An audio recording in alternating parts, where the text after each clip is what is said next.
Hello everyone, I am Dr. Kajal Mundada.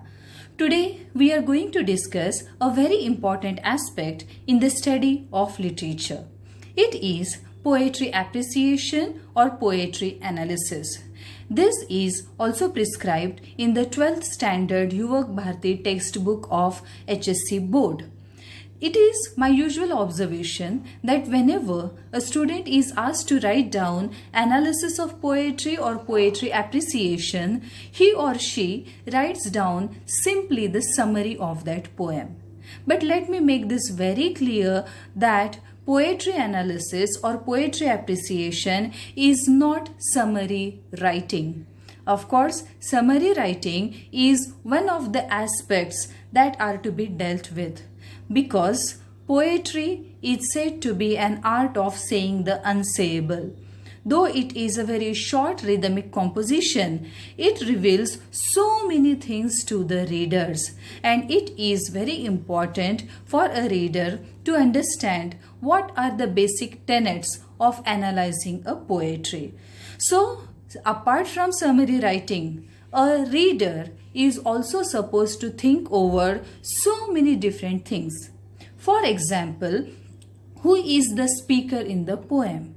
To whom the poem is addressed? What is the overall idea or what is the subject of the poem? What is the atmosphere or the environment in which the poem has been or had been written? Apart from this, a person who is analyzing the poetry is also supposed to consider what is the form of the poetry, whether it is the subjective poem or objective poem, whether it is the lyrical poem, narrative poem or the dramatic poem.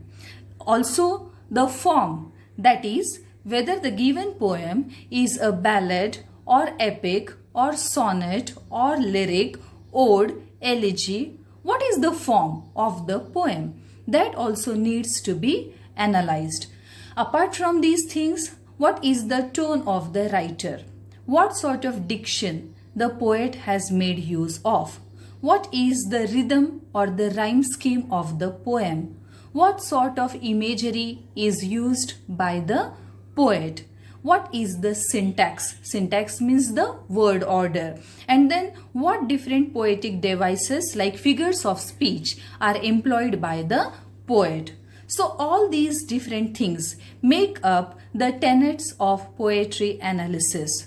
In the beginning, though these things may appear a little complicated, once the basics are clear to us, the art of analyzing poetry or poetry appreciation becomes a very enjoyable and interesting subject. And that's why in this video series, I have attempted to explain you how to analyze a poem. In this series, I am going to present you 4 different videos. In these videos, we are going to study how to analyze a particular poem. Video 1 will deal with what is poetry and what are different types of poetry depending on the subject matter and depending on the form. Then video number 2, in that we will study different poetic devices like speaker, audience, environment, subject matter, various themes that are discussed in the poem. Then tone, style, syntax, narrative techniques, imagery, poetic devices like figures of speech, etc., etc. And then in video number 3 and 4, we will discuss different figures of speech. Around 22 figures of speech I have taken out that will definitely help you analyze the given poem. In video 3, we will discuss 11 figures of speech, and then in the last one we are going to study remaining figures of speech. So in this series of 4 videos, we are going to understand how to do poetry appreciation. Let's now start with video number 1. In this first video, in the series of videos on poetry analysis, we are going to study or we are going to understand what is poetry. That is, various definitions of poetry, and then classification of poetry, first on the basis of subject matter and secondly on the basis of form. Let's now try to understand what is poetry. Various definitions have been provided by various poets. Now here we have one of the most famous definitions given by the famous romantic English poet William Wordsworth. Wordsworth defines poetry as the spontaneous overflow of powerful feelings or emotions. It takes its origin from emotions recollected in tranquility. Then the famous American poet Emily Dickinson has defined poetry. She says, "If I read a book and it makes my body so cold, no fire can warm me. I know that is poetry." Then we have the great writer T.S. Eliot, who says that poetry is not a turning loose of emotion, but an escape from emotion. It is not the expression of personality, but an escape from personality. Thus we find that while poets like Wordsworth and Dickinson laid emphasis on emotion in poetry, T.S. Eliot, on the other hand, totally ruled out the importance of emotions or feelings, or of all that was personal in poetry.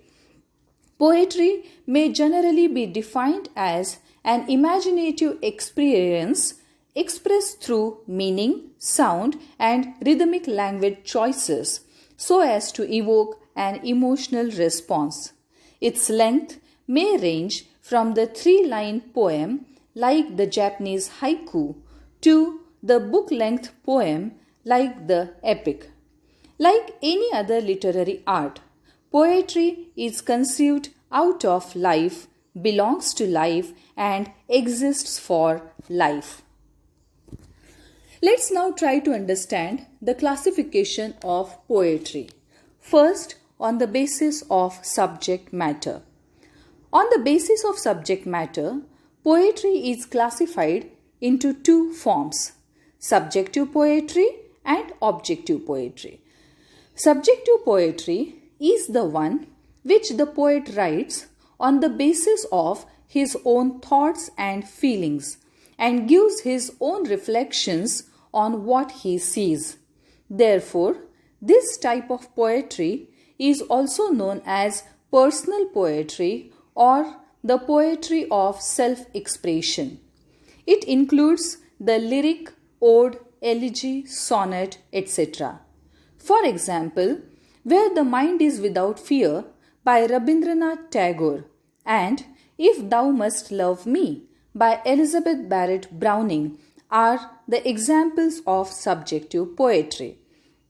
Objective poetry is the one in which the poet remains an indifferent observer.